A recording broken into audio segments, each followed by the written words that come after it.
On the morning of December 7th, 1941, a Japanese aircraft carrier named Zuikaku launched her aircraft toward Pearl Harbor. She was one of 6 carriers in the strike force. Together, they sent 353 aircraft across the Hawaiian Dawn and changed the course of the Pacific War in a single morning. Zuikaku flew her battle flag from her MAV mast as her pilots went out and came home and went out again. When it was over, she turned northwest and disappeared into the Pacific. For the next 3 years, Zuikaku fought in every major carrier battle of the Pacific War. Coral Sea, Philippine Sea. She outlasted every other carrier in that original strike force. Akagi sunk at Midway. Kaga sunk at Midway. Soryu sunk at Midway. Hiryu sunk at Midway. Shokaku sunk at the Philippine Sea in June 1944. By October 1944, Zuikaku was the last carrier still afloat from the force that had struck Pearl Harbor. She was also nearly out of aircraft. What happened to Zuikaku's air group?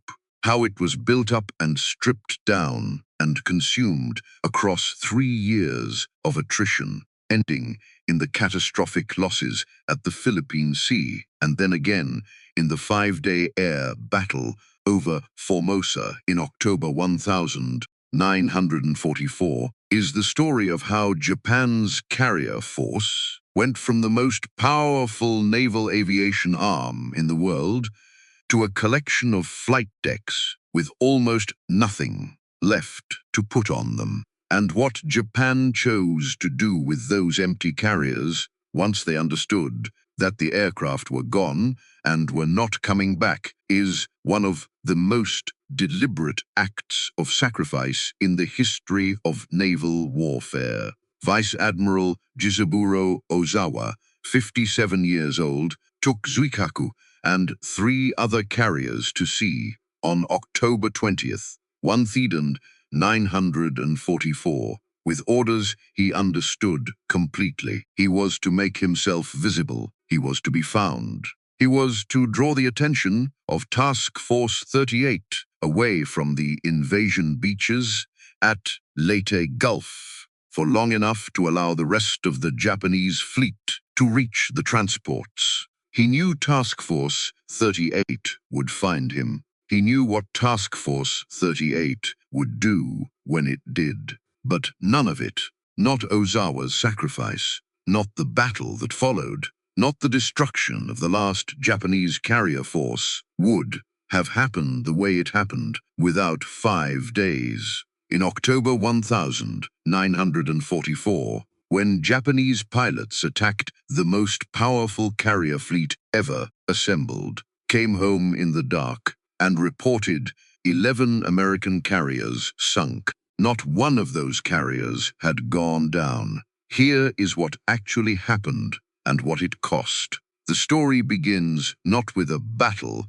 but with a briefcase. March 31st, 1944, Vice Admiral Shigeru Fukudome was 53 years old, heavyset, methodical, a career officer who had risen through the Imperial Navy over 3 decades by understanding 2 things equally well: the mathematics of naval warfare and the politics of imperial command. On that morning, he boarded a flying boat at Palau, bound for Davao in the Philippines. He was carrying documents, not ordinary documents, locked in the briefcase he held personally, because the contents were too sensitive to transmit by radio, were the complete operational plans for the defense of Japan's inner Pacific perimeter. Every fleet deployment, every air strength allocation from the home islands to the Philippines, every contingency response for American attacks against Formosa, the Marianas, the Palas, the Carolines, communication frequencies, code designations, force dispositions down to individual squadron assignments. The plan was called the Z Plan. It was the entire defensive architecture of the Japanese Empire, printed on paper, signed and stamped by combined fleet headquarters, carried by one man across open ocean in a flying boat. The flying boat hit a storm off Cebu in the central Philippines. The aircraft went down. Fukudome survived. Filipino guerrillas pulled him from the water. His briefcase did not stay with him in the recovery. The documents floated free of the wreckage and were recovered from the sea separately. The guerrillas delivered them to American intelligence officers within days. The Americans now possessed the complete blueprint of Japanese defensive strategy, not a decoded intercept, not an interrogated prisoner's partial account. The actual plans, signed, stamped, complete. It was the single greatest intelligence loss in the history of the Imperial Japanese Navy. Fukudome was eventually released after the Japanese garrison on Cebu conducted violent reprisals against Filipino civilians until the guerrillas freed their prisoner. A naval board of inquiry acquitted him in April 1944 of the charge of failing to take his own life to avoid capture. He returned to duty. Imperial Headquarters revised its strategy immediately. The Z Plan was replaced by the Shogo plans, 4 contingencies covering the Philippines, Formosa, and the Ryukyus, the Japanese home islands, and the Northern Territories. But the fundamental geography had not changed. The available forces had not changed. The defensive logic had not changed because Japan lacked the resources to fundamentally alter its strategic posture. The Shogo plans were the Z Plan in new clothing, and the Americans almost certainly knew it. Fukudome understood this. He understood it the way a man understands something he cannot say aloud. Something that exists only in the space between what the official reports contain and what his own eyes tell him. He returned to duty carrying that knowledge, and in the summer of 1944, he was assigned command of the 2nd Air Fleet, with responsibility for the air defense of Formosa and the surrounding region. He arrived to find an island that looked formidable on paper and was considerably less so in reality. On paper, the total air strength that would be placed under his tactical control during the coming battle reached roughly 700 aircraft, drawing from units on Formosa itself, from bases in Kyushu, from Army aviation assets, and from training formations rushed south as reinforcements. In practice, Fukudome later recalled that only approximately 330 aircraft were actually available when the battle began. His fighters were dispersed across 6 airfields running the length of the island: Tainan in the south, Shinjuku in the north, Takao near the harbor, Matsuyama outside Taipei. The number sounded reasonable. The number concealed a reality that Fukudome understood with painful precision. After the catastrophic losses at the Battle of the Philippine Sea in June 1944, the Imperial Navy had rushed to rebuild its air strength.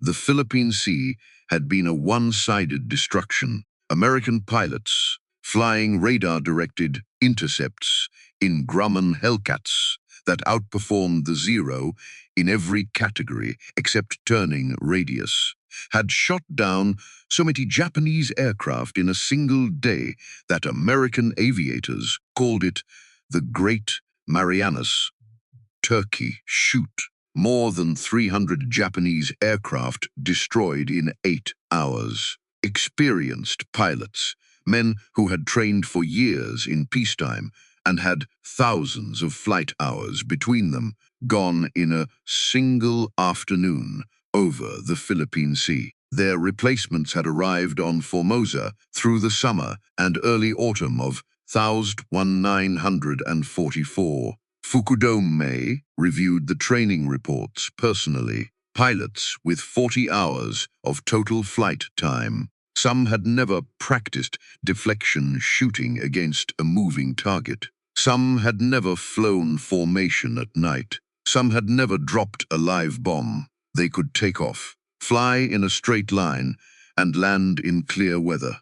Beyond that, their capabilities were uncertain. Fukudome had stood on airfield observation platforms and watched replacement pilots attempt landing approaches on painted runway outlines. He had watched them overshoot, undershoot, drift off centerline, stall on final approach. These were the men who would face American pilots with 70 combat missions, flying aircraft produced at a rate that defied Japanese comprehension. 600 miles to the east, that rate was the story. Vice Admiral Mark Mitcher was 57 years old, spare and weathered, his face carved by years of sea wind into something that looked less like a face than a piece of evidence. He had been a naval aviator since the earliest days of carrier aviation. He understood carrier operations at every level, from the physics of arrested landings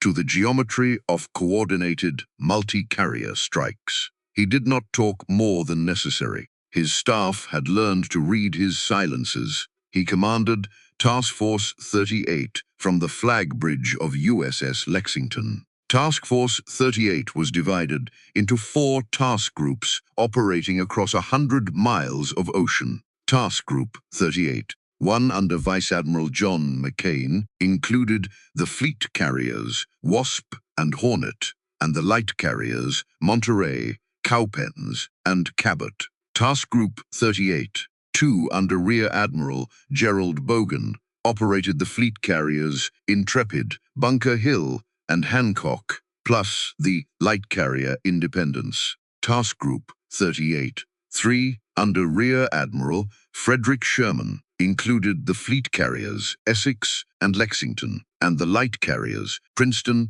and Langley. Task Group 38, 4 under Rear Admiral Ralph Davison, operated the fleet carriers Enterprise and Franklin, and the light carriers San Jacinto and Belleau Wood. 17 carriers in total, 9 fleet carriers of the Essex class, each displacing 27,000 tons and carrying approximately 90 aircraft. 8 light carriers of the Independence class, each carrying roughly 30.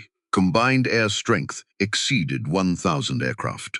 Hellcat fighters, Helldiver dive bombers, Avenger torpedo bombers, all flown by pilots with months of combat experience, supported by radar-directed fighter control, protected by anti-aircraft screens that incoming Japanese formations had found nearly impenetrable. The scale of this force represented something beyond military planning. It represented industrial capacity. Newport News Shipbuilding in Virginia, Philadelphia Navy Yard, Norfolk Navy Yard, Bethlehem Steel in Quincy, Massachusetts. These yards worked around the clock, 3 shifts, 7 days a week. An Essex-class carrier took approximately 16 months from keel laying to commissioning. New carriers entered service at a rate of roughly 1 every 6 weeks. The United States produced more than 96,000 military aircraft in 1944 alone. Japan's aircraft industry averaged roughly 230 aircraft per month that same year, a number that would have been formidable in isolation.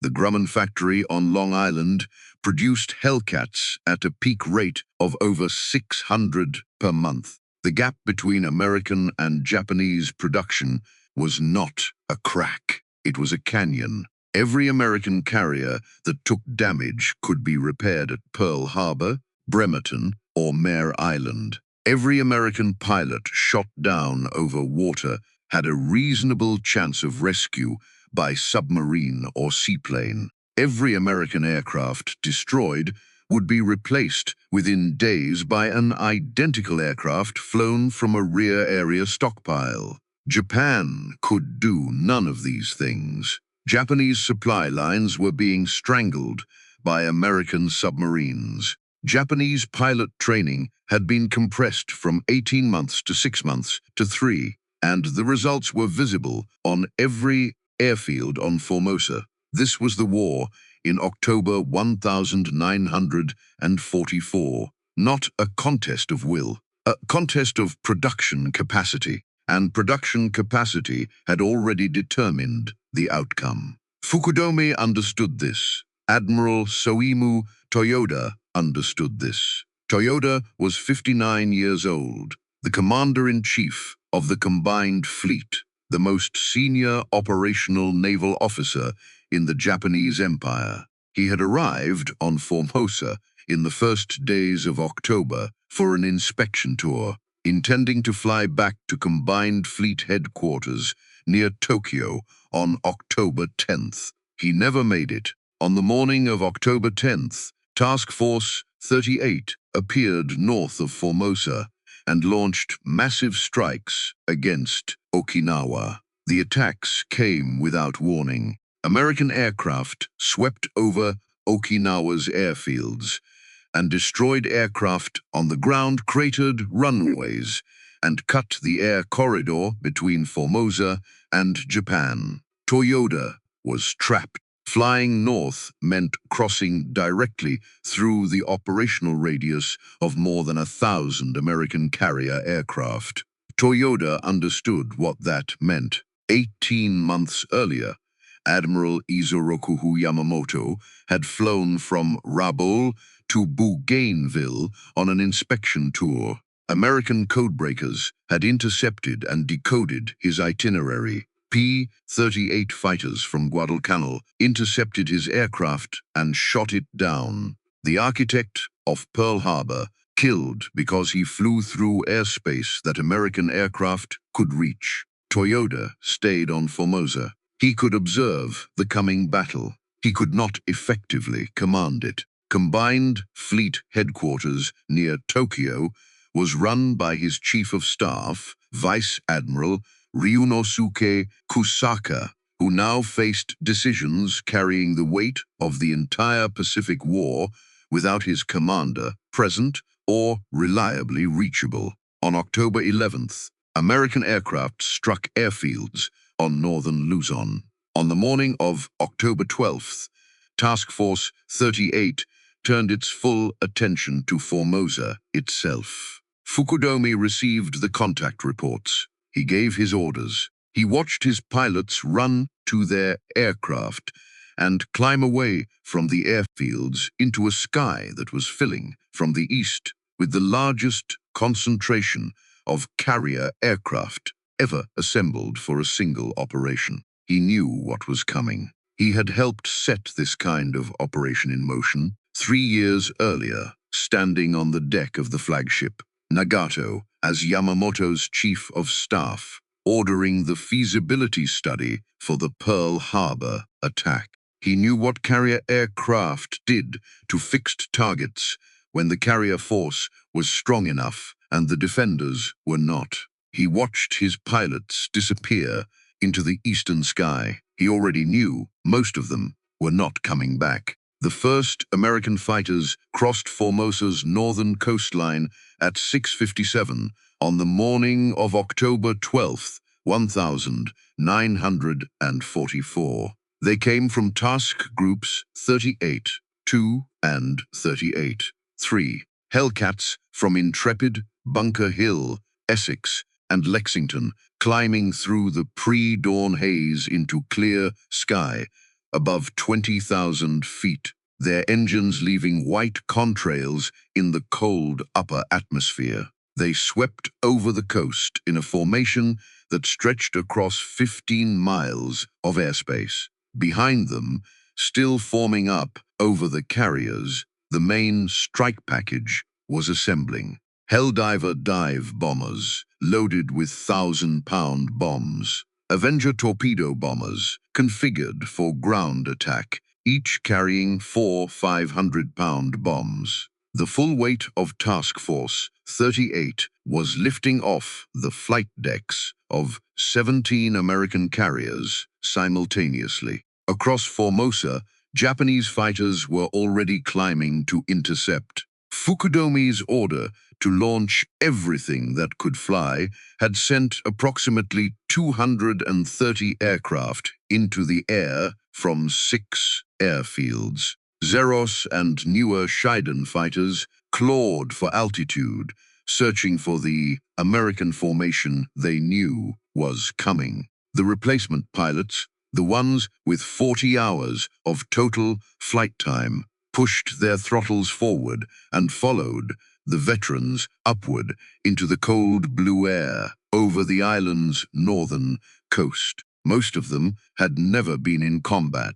The Hellcats attacked from above and behind, using 5,000 feet of altitude advantage to build speed in their dives. American section leaders identified Japanese formations, called out targets over their radios, and coordinated attacks that hit climbing Japanese sites before they reached combat altitude.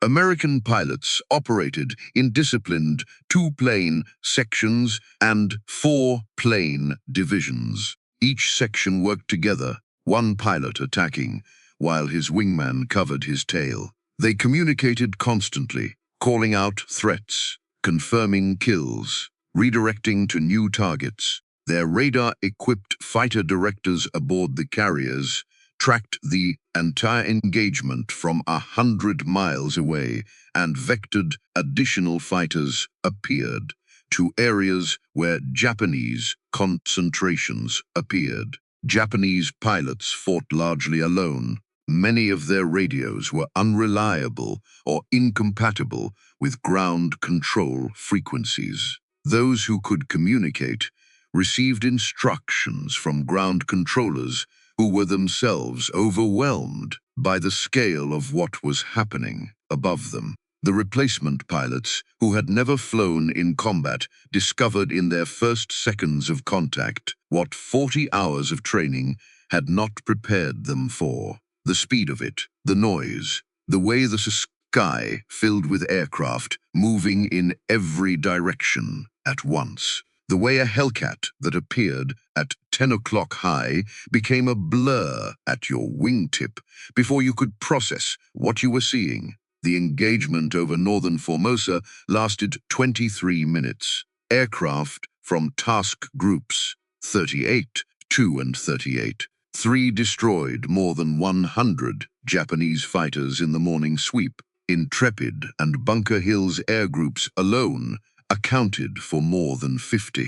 Essex and Lexington added another 50. American losses in the morning fighter sweep across those 2 task groups came to 9 aircraft, with 3 pilots recovered. For every American fighter lost, Japan lost more than 5, and the bombers had not yet arrived. They arrived at 7:20. SB-2C Helldivers from 3 task groups approached Formosa from 20,000 feet in squadron formations. Each squadron had been assigned specific targets, identified and from reconnaissance, photograph taken in the days before the operation. Every airfield, every revetment, every fuel storage facility on the island had been catalogued and assigned to specific aircraft. The Helldivers rolled into their dives from 18,000 feet,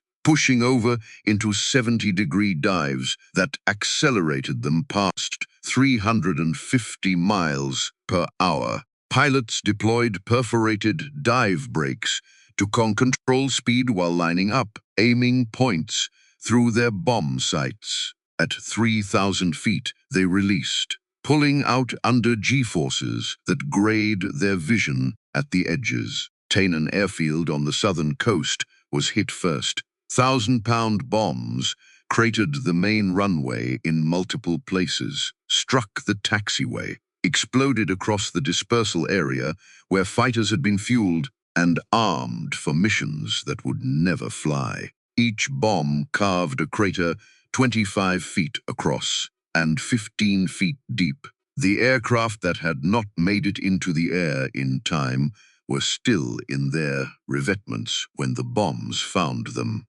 At Takao, near the harbor, dive bombers hit the fuel storage complex, aviation gasoline that had been accumulated over months of convoy operations from the oil fields of Borneo and Sumatra, brought by tankers running a gauntlet of American submarines across the South China Sea, erupted in a fireball, visible from 20 miles away. Heavy black smoke climbed to 15,000 feet. The sailors on the carriers 60 miles to the east could see it against the horizon. At Shinchiku in the north, the pattern repeated. Runway cratered, fighters destroyed on the ground. At Matsuyama, outside Taipei, an estimated 70% of fighter strength was eliminated before the aircraft could take off. Fukudome stood outside his headquarters and watched the smoke rise from Tainan in the south and Shinchiku in the north. Black columns climbing into the clear morning sky from opposite ends of the island. He had helped initiate the planning for Pearl Harbor while serving as Yamamoto's chief of staff aboard Nagato. He had been at the Naval General Staff in Tokyo when reports of that attack came in. Aircraft destroyed on the ground at Hickam and Wheeler. Battleships burning at their moorings. Now he was watching the same thing happen to his own forces. The difference was scale. Nagumo had struck Pearl Harbor with 6 carriers and 183 aircraft in the first wave. The Americans had just struck Formosa with 17 carriers and a strike package that exceeded 400 aircraft. At 9:30, reconnaissance reported Task Force 38 launching a second strike. Estimated arrival over Formosa at 1100 hours. Fukudome received the damage reports from the first strike. Tainan, non-operational. Takao, heavily damaged. Shinchiku reporting dozens of aircraft lost and fuel storage burning. Matsuyama estimating 70% of fighter strength destroyed. He looked at what he had left. He gave his orders. He sent up what remained. The second strike arrived at 11:05. The defenses were weaker. Fewer fighters rose to intercept. The Americans struck targets that had survived the morning raid and found new ones identified by post-strike reconnaissance photography. By the time the second wave turned east toward the carriers, Fukudome later recalled that only 60 to 70 fighters had been able to rise against it. Against the third wave that afternoon, virtually none. By the time darkness fell on October 12th, Formosa's fighter strength had been cut to a fraction of what it had been at dawn.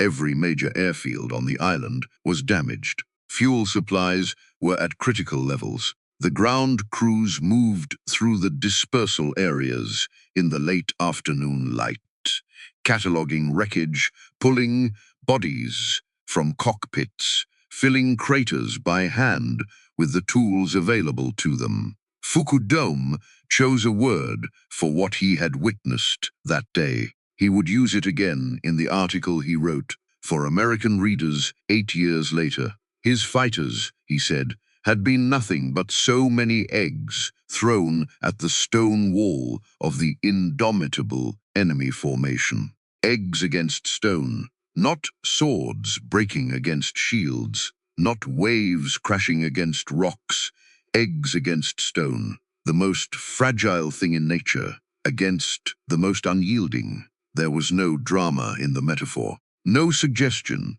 that enough eggs, thrown with enough determination, might eventually crack the wall, just the quiet recognition that the contest had been decided before the first aircraft left the ground. But Fukudome was not finished. As darkness settled over the burning airfields of Formosa, he committed his final effective weapon, the TR attack force. These were different men from the replacement pilots who had been destroyed over Formosa that morning. The TR attack force were veterans, torpedo bomber crews who had trained specifically for night attacks against enemy naval forces. Men with combat experience dating back to the Solomon Islands campaign.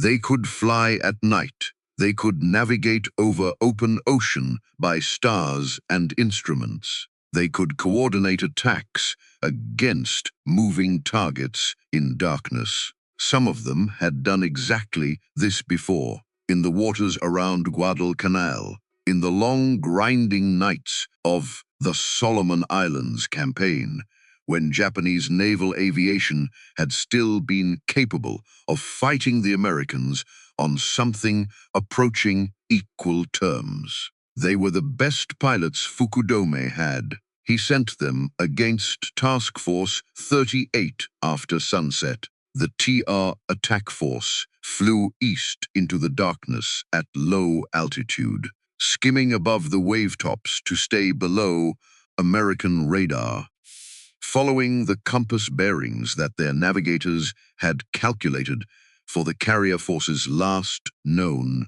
position. They flew in small groups, spread across miles of ocean, approaching from multiple directions to divide the defensive fire. They found Task Force 38. What they found was a wall of light. The American Task Force erupted in anti-aircraft fire.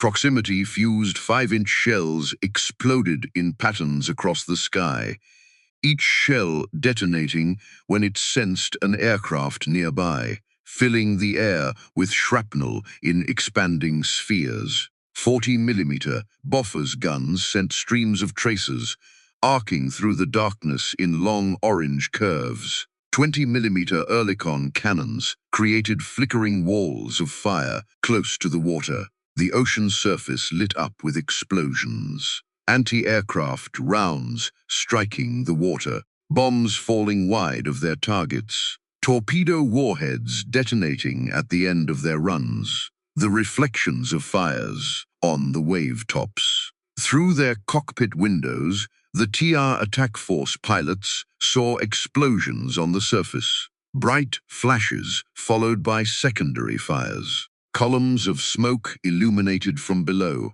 They saw what appeared to be ships exploding. They saw what looked like carriers burning. They reported what they saw. Ships hit, carriers burning, multiple vessels sinking. The pilots were not lying. They were reporting their honest observations from cockpits moving at 200 knots through the most intense anti-aircraft barrage in naval history. At night, under extreme stress, with anti-aircraft shells detonating around them and the desperate accumulated hope of 3 years of retreat burning in their chests. But they were wrong. A proximity-fused 5-inch shell detonating 30 feet above the water looks from a passing aircraft at 200 knots, exactly like an explosion on the surface of a ship. A torpedo running out its range and detonating on nothing looks from 500 feet in the air at night like a hit below the waterline. A near miss from a 500-pound bomb throws a column of water 60 feet into the air that glows orange in the surrounding fires and looks from the cockpit of the aircraft that dropped it like the beginning of something catastrophic. The self-deception did not begin with propaganda officers in Tokyo. It began in the cockpit. It began with the best men Fukudome had. On October 13th, the TR attack force scored its first genuine hit. A torpedo struck the heavy cruiser USS Canberra below the waterline, flooding the engine room. Canberra lost power and went dead in the water. That same day, a damaged Japanese aircraft deliberately dove into the flight deck of the carrier USS Franklin, causing minor damage. It was among the earliest recorded instances of a Japanese pilot when intentionally crashing his aircraft into an American warship. Weeks before Vice Admiral Takajiro Onishi would formally organize and name the kamikaze units at Leyte. On October 14th, a torpedo struck the light cruiser USS Houston near the engine room. Houston lost propulsion and had to be taken under tow. 2 cruisers, that was the total. Not 11 carriers, not 2 battleships, not 3 cruisers sent to the bottom. 2 cruisers damaged, neither of them sunk, both of them still afloat and under tow towards safety. American aircraft losses across the 5 days came to between 79 and 89 aircraft. Approximately 64 air crew killed or missing. Many of the pilots who went down over water were recovered by submarines positioned specifically for rescue operations. But the reports flowing back to Formosa and then to combined fleet headquarters in Tokyo told a completely different story. Each pilot's account was compiled, aggregated, forwarded up the chain of command. A report of fires seen from 5 miles away became, in the next transmission,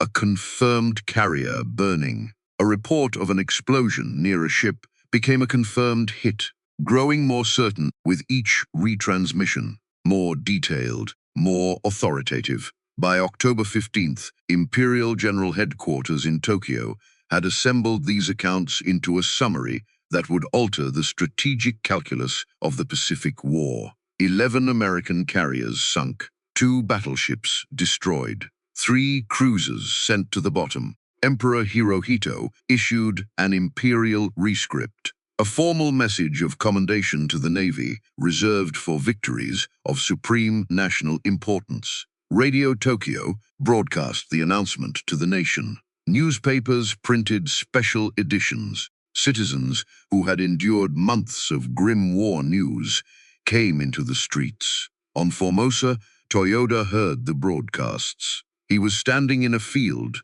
because Fukudome's headquarters building had been destroyed by a bomb on October 13th. The operations room was a crater. Staff officers worked from tents around him. Airfields were cratered and burning. Aircraft wreckage littered the dispersal areas. Ground crews were filling bomb craters with hand tools, and Radio Tokyo was announcing that Japan had sunk 11 American carriers. Toyoda looked at what remained of Formosa's air defenses. He looked at the smoke still rising from Tainan and Shinchiku. Nothing around him suggested victory of any kind. He had been trapped on this island since October 10th, unable to return to his headquarters, watching the battle unfold from a field tent while his chief of staff, Kusaka, made the critical decisions in Tokyo without him. Some senior commanders harbored doubts about the pilot reports, but no one contradicted an announcement that had received the emperor's personal endorsement. An imperial rescript was not merely an official statement. It was the voice of the divine sovereign. To contradict it was not an act of military disagreement. It was an act of sacrilege. The truth died in the gap between what had happened over the Philippine Sea at night and what was announced in Tokyo by day. Toyoda ordered an all-out pursuit. Additional aircraft were rushed toward Fukudome's command from bases across Japan and the region. The order made sense only if the American carriers had actually been crippled. If the fleet was damaged and retreating, then aggressive pursuit could finish what the night attacks had begun. Destroying the remnants of a broken carrier force was exactly the kind of decisive engagement that the Shogo strategy required. Task Force 38 was not broken. Task Force 38 was not retreating. 500 miles to the east, Admiral William Halsey had been watching the Japanese reaction with the focused attention of a man who understood exactly what was happening. His intelligence staff had intercepted Japanese communications. He knew that Tokyo had announced the destruction of 11 American carriers. He knew that Toyota had ordered a pursuit. He knew that Japanese aircraft were being vectored toward the last reported position of his task force. He saw an opportunity. The two damaged cruisers, Canberra and Houston, were being towed slowly eastward by the formation designated Task Group 33. The group included the crippled cruisers, their towing vessels, a screen of destroyers, and two light carriers, Cabot and Cowpens, providing air cover. Task Group 33 was moving at 6 knots. It was visible to Japanese reconnaissance aircraft and to any Japanese pilot searching for the battered remnants of the American fleet. It looked exactly like what Tokyo wanted them to find. Halsey positioned task groups 38, 2 and 38. 3 beyond the horizon behind task group 33, hidden from Japanese reconnaissance, within full striking range of anything that came after the crippled ships. It was a trap.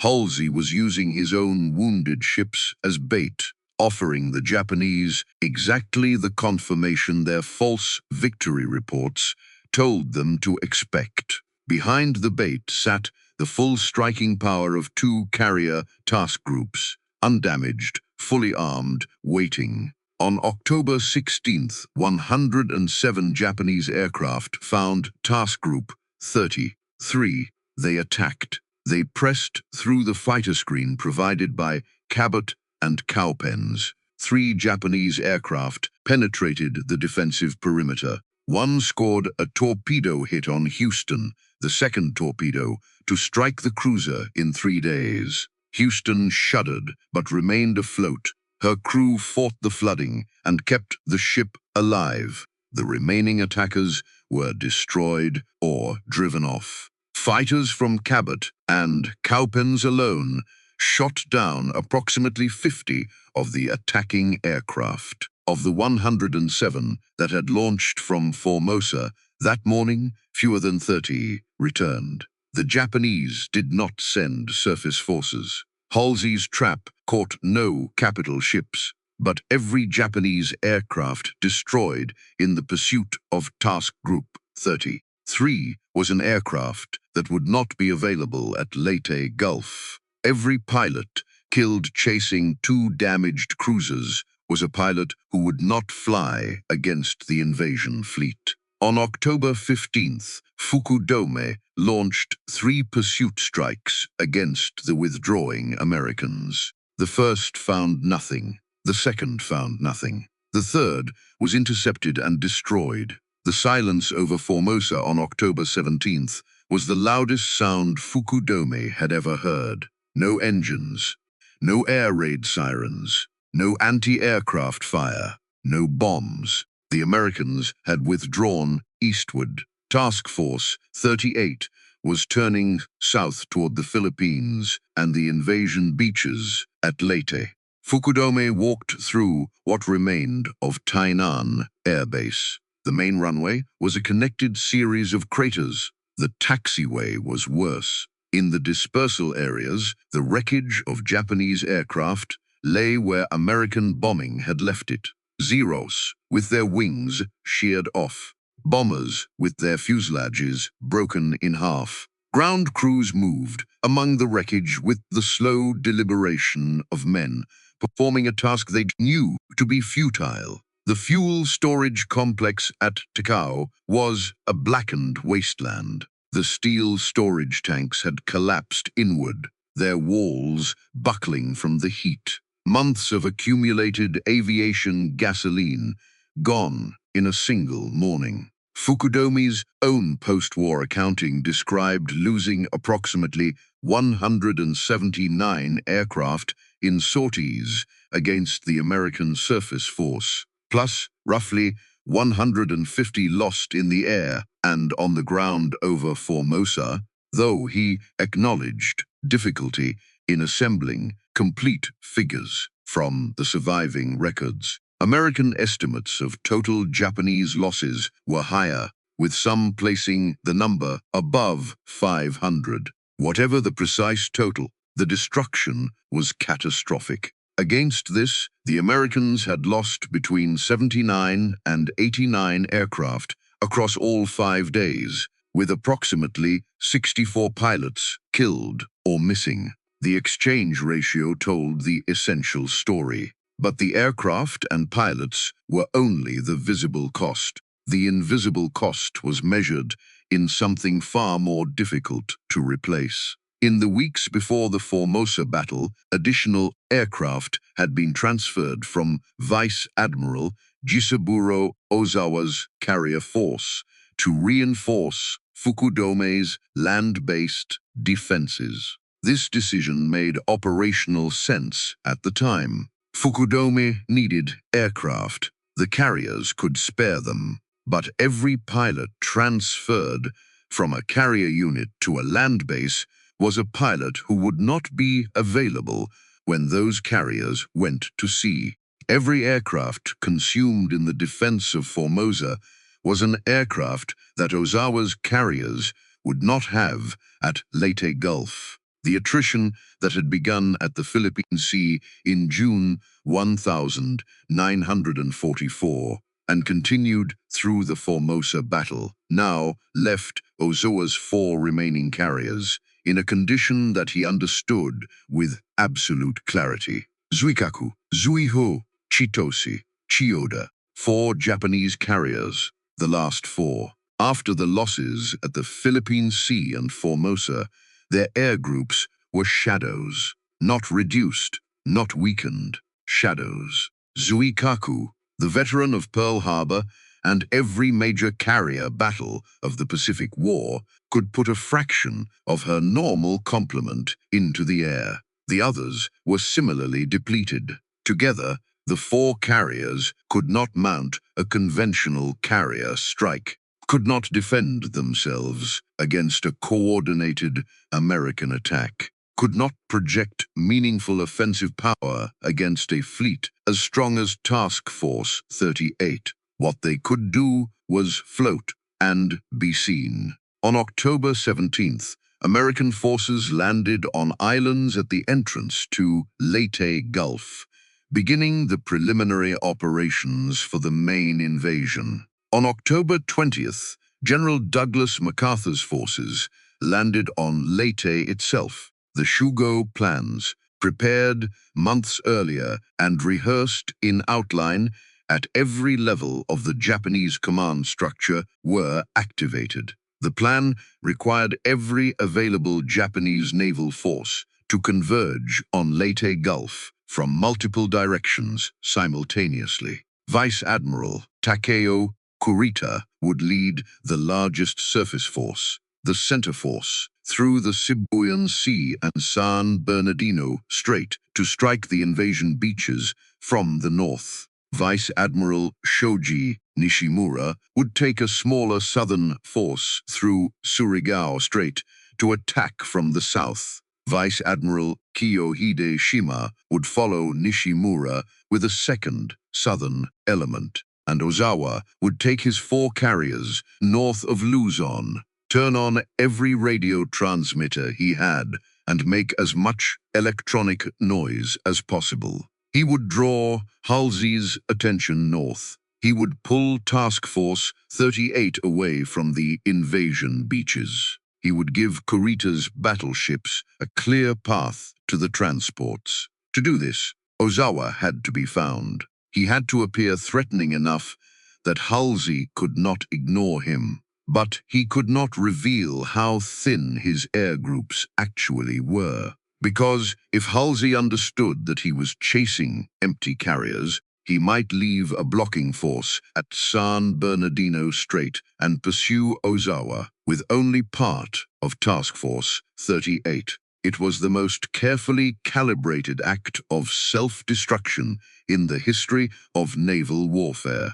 Ozawa sailed on October 20th. He knew Task Force 38 would find him. He knew what Task Force 38 would do when it did. He had arranged the sacrifice himself with the same methodical precision that Japanese naval officers brought to every operational problem, and he sailed north into the Philippine Sea with 4 carriers and thousands of men, and the full understanding of what he was asking of them. The man who had laid a trap at Formosa, using his own damaged ships as bait, was about to be caught in a trap that used weakened carriers as bait. The irony was complete. Behind Halsey, if everything went as Ozawa intended, San Bernardino Strait would stand open, and Kurita's center force, 4 battleships including the Yamato, the largest battleship ever built, would steam through unopposed into the waters east of Samar. What waited on the other side of that strait was not Task Force 38. What waited was Taffy 3. Taffy 3 was not a battle fleet. It was never meant to be one. The official designation was Task Unit 77, 4, 3, and it consisted of 6 escort carriers, 3 destroyers, and 4 destroyer escorts. The escort carriers were converted merchant hulls, slow and lightly built, their flight decks carrying aircraft intended for anti-submarine patrol and ground support of the invasion beaches. The destroyers were 20 years old in some cases, built for convoy escort and coastal defense. The largest gun in the entire formation fired a 5-inch shell. Rear Admiral Clifton Sprague commanded Taffy 3 from the escort carrier USS Fanshawe Bay. He was 50 years old, a career naval aviator who had spent the war flying and commanding aircraft, not fighting surface engagements. On the morning of October 25th, 1944, his formation was operating in the waters east of Samar Island, roughly 60 miles north of Leyte Gulf, conducting routine operations in support of the invasion. At 6:47 in the morning, lookouts reported anti-aircraft fire to the north. At 6:59, a lookout on USS White Plains reported pagoda masts on the northern horizon, the distinctive superstructure of Japanese battleships. Then the first salvos arrived, enormous colored splashes, red and green and yellow, the dye-marked shells of Japanese battleships finding the range, bracketing the escort carriers with columns of water that dwarfed the ships they were falling around. Sprague looked north and saw the entire center force. Kurita's formation included the Yamato and the Nagato, 2 of the most powerful battleships afloat, the Congo and the Haruna, 6 heavy cruisers, 2 light cruisers, 11 destroyers. Coming south at 25 knots, their guns already in action, their shells already falling among his escort carriers. Sprague had 6 escort carriers with no armor and no meaningful defensive armament, 3 destroyers, 4 destroyer escorts, and the ocean behind him offered no cover, no sanctuary, no reinforcement within range. He had one option. He turned his formation east into the wind to launch aircraft, called for emergency assistance on every frequency his communications officer could reach, and made smoke. His destroyers laid smoke screens between his carriers and the Japanese fleet, feeding black oil smoke into the morning air until it hung in curtains between the formations. It bought minutes. It was not going to be enough. Then the destroyers went in. Commander Ernest Evans commanded USS Johnston, a Fletcher-class destroyer, displacing 2,100 tons. Johnston's largest gun was a 5-inch rifle. The Yamato displaced 72,000 tons and carried 18-inch guns that fired shells weighing 3,000 pounds each. The disparity was not a tactical disadvantage. It was a physical fact of the universe. Evans did not wait for orders. He turned Johnston toward the Japanese fleet and went to flank speed. Johnston fired her torpedoes at the heavy cruiser Kumano from 2,500 yards, close enough that the torpedo run took less than 90 seconds. Kumano took 2 hits and fell out of formation. Then the Japanese battleships found Johnston. 14-inch shells from Congo struck the destroyer 3 times in rapid succession. The hits destroyed Johnston's engine room, knocked out her gyro compass, and killed or wounded dozens of her crew. Johnston slowed to 17 knots, trailing smoke, her stern riding low in the water. Evans kept her guns firing. USS Hole followed Johnston into the attack. USS Samuel B. Roberts, a destroyer escort half the size of a destroyer, went in alongside them. Samuel B. Roberts fired her torpedoes, expended every round of 5-inch ammunition she carried, and continued maneuvering between the Japanese cruisers and the escort carriers, even after she had nothing left to fire. Her crew called her the destroyer escort that fought like a battleship. The Japanese called her, later, a small ship doing a courageous thing. The attacks bought time, not victory, not survival for the ships that made them. Time. Johnston was hit repeatedly over the next 2 hours. She finally stopped in the water at 19:45, burning from bow to stern, her engines gone, her guns no longer firing. Evans ordered abandon ship. Japanese destroyers closed on the hulk and continued firing into it. Johnston rolled over and sank at 10:10. Evans went into the water with his surviving crew. He was never found. Hull was sunk at 8:55. Samuel B. Roberts sank at 10:05. The escort carrier, Gambier Bay, caught by cruiser gunfire when she fell behind the formation, sank at 9:11. She was the only American carrier lost in the Battle of Leyte Gulf. One carrier sunk by gunfire, not aircraft. Not one of Task Force 38's 17 fleet and light carriers was touched. And then Kurita turned away.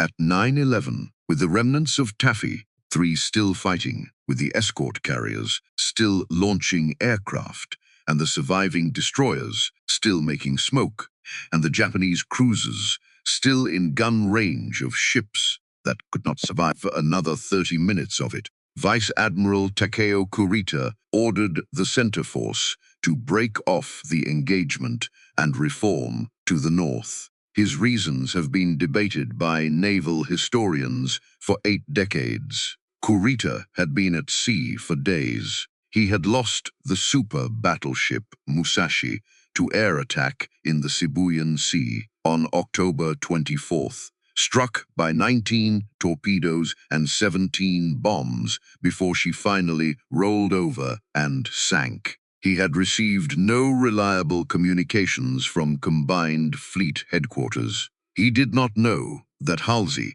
had taken all of Task Force 38 north after Ozawa's carriers. He did not know that San Bernardino Strait was unguarded behind him. He did not know that the escort carriers and destroyers of Taffy 3 were all that stood between his battleships and the invasion transports. What he knew was that his ships were under constant air attack from aircraft that seemed to come from everywhere at once, that he had lost 3 heavy cruisers to air attack, and torpedo attack during the engagement, that his communications were degraded, and that the tactical situation was more confused than anything his planning had anticipated. He believed he might be fighting fleet carriers, the aircraft attacking him, the Avengers and Wildcats from Taffy 3's escort carriers,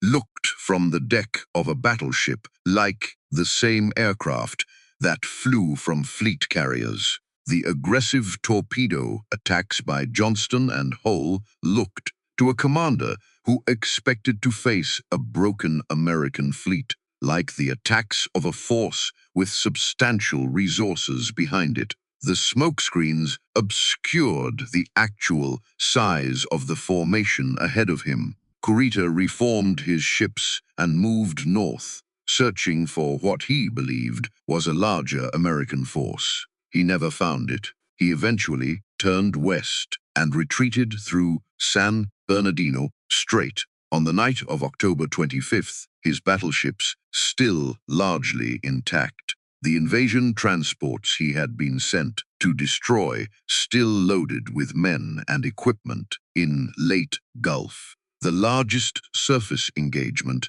of the Battle of Leyte Gulf ended, not because the Americans stopped it, but because the Japanese commander, who had broken through every obstacle to reach the invasion beaches, turned away from them. 500 miles to the north, Mitch's aircraft had found Ozawa. Task Force 38 located the northern force on the morning of October 25th and launched its strikes from carriers that were fully operational, fully armed, and crewed by pilots who had not yet been committed to the battle. Mitch coordinated the attacks from the Flag Bridge of Lexington with the same methodical precision he brought to every strike operation. Wave after wave of Helldivers and Avengers went north. Wave after wave came back and reported. The Japanese carriers could not defend themselves.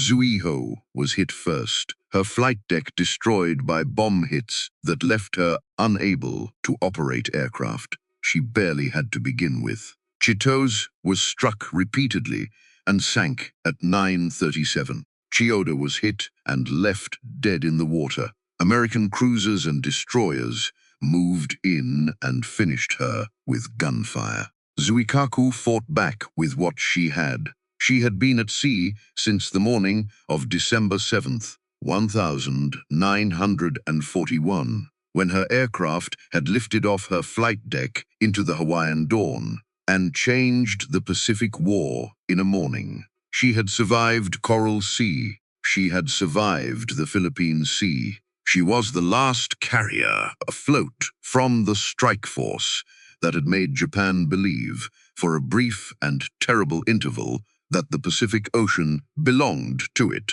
Mitch's aircraft found her at 10:08 on the morning of October 25th. The first strike put torpedoes into her port side. She listed immediately. Her crew counterflooded the starboard compartments to bring her back to level, but the flooding continued. A second American strike arrived and hit her again. More torpedoes, more bombs. Zuikaku's list increased past 20 degrees. Her engines were still turning.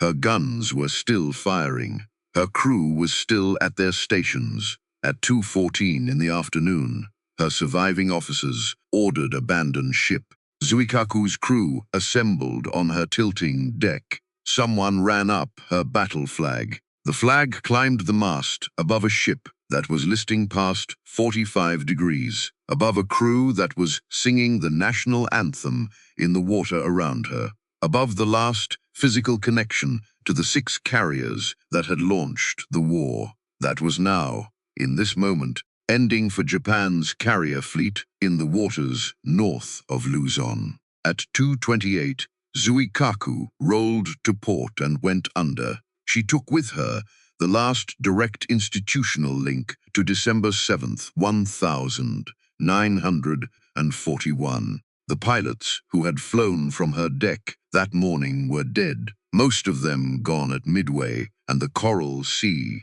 and the Philippine Sea and Formosa. The aircraft they had flown were long since replaced and replaced again, and finally simply gone, with no replacements left to send. The men who had planned the Pearl Harbor operation, Yamamoto dead over Bougainville, Fukudome watching his air force destroyed on Formosa, had carried that plan to its final consequence. Zuiho sank at 3:26. Chiyoda was finished by surface ships later that afternoon. All 4 Japanese carriers were gone. The Northern Force, the last carrier force Japan would ever put to sea, ceased to exist as a fighting formation on the afternoon of October 25, 1944. Ozawa had accomplished exactly what he set out to accomplish. He had drawn Halsey north. He had pulled Task Force 38 away from Leyte Gulf. He had given Kurita the open strait and the unguarded beaches. Kurita had turned away from them. The sacrifice of 4 carriers and thousands of men had succeeded tactically and failed strategically, not because the plan was wrong, but because the assumptions the plan rested on were built on numbers that did not exist. 11 American carriers sunk, a weakened Task Force 38, a broken American fleet retreating from Formosa in defeat. Every Japanese decision made in the week after October 15th, the decision to pursue, the decision to activate Shugo on the assumption of American weakness, the decision to send Kurita's battleships through a strait that was supposed to be covered by a fleet no longer capable of covering it. Every one of those decisions had been made on the basis of a victory that had never happened. The Battle of Leyte Gulf lasted 4 days. When it was over, Japan had lost 3 battleships, 4 carriers, 10 cruisers, and 9 destroyers. More than 10,000 sailors were dead. The Imperial Japanese Navy would never again sortie as a coherent fighting force. Task Force 38 lost 1 light carrier, 2 escort carriers, 2 destroyers, and 1 destroyer escort. Every fleet carrier in Micha's command returned to operations. The 11 American carriers that Radio Tokyo had announced as sunk on October 16th were all still afloat. They would continue to fight for the remaining 10 months of the war, striking Japanese cities, supporting the invasions of Iwo Jima and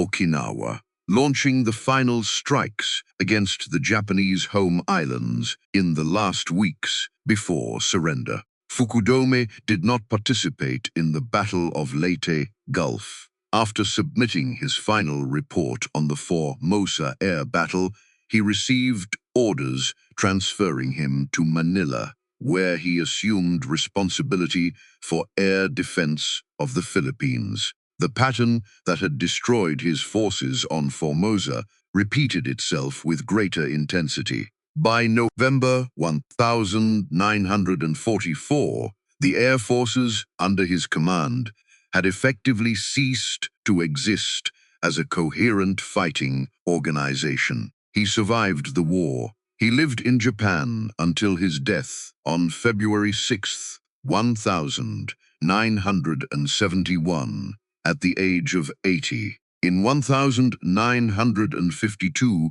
he wrote an article for the United States Naval Institute Proceedings titled Strategic Aspects of the Battle of Formosa. It was a remarkable document, a Japanese admiral writing in English for an American military audience, providing a candid, technical assessment of a battle that had devastated his own forces. He described the aircraft actually available on Formosa, the reinforcements that arrived during the battle, the quality of his pilots, the scale of what Task Force 38 had brought against him. He described the exaggerated victory reports with the clinical precision of a man who had spent 8 years examining the mechanism of his own defeat.